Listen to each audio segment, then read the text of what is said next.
Okay, so today we have some stained glass windows here. We're going to turn these into kind of like an insulated glass unit. We're basically going to top and bottom with some tempered glass here. You can see Brad's getting it all cleaned up because once we seal these together around the stained glass there, you'll see it's kind of create a capsule for it to help protect that glass.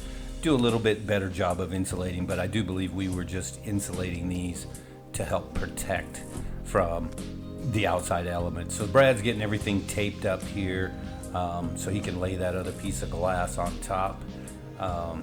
He's cleaned these stained glass windows really well. You'll see it here further on in the video. These were made to go kind of side by side or close together because the mountaintops in the scene actually match up.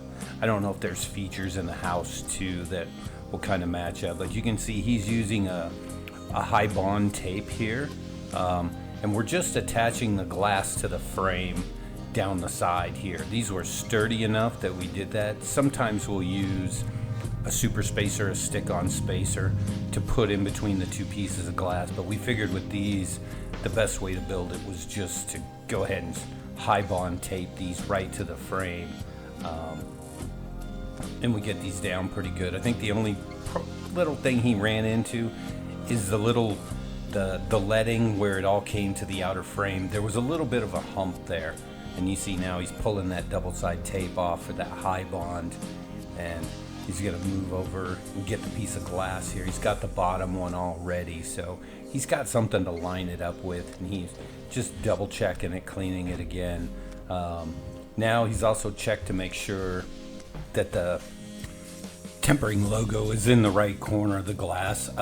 He's lined it up here. You can see these don't have to be absolutely perfect, but Brad's done this for a long time, so they're pretty well lined up. Now he's just using that rag, kind of pressing everything down, making sure the high bond attaches to that glass, kind of straighten everything out here, taking a good look to see where everything is and making sure it's lined up. He'll actually go back around both these when he is done and run a bead of silicone or butyl. He'll run it in there to almost make them like a factory insulated unit. Like I said, these were more to protect the glass than they were to turn them into an energy efficient glass here. So yeah, so that's one done, and you can see how it's going, and he'll start on the second one here.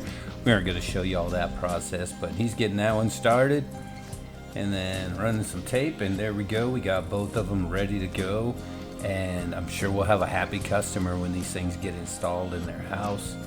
And you'll see they're marked here, which side is which, and you also look in the center there and look at those mountains line up, and that's why they're marked for sides. So yeah, so these are two of the pieces of stained glass that we turned into insulated units.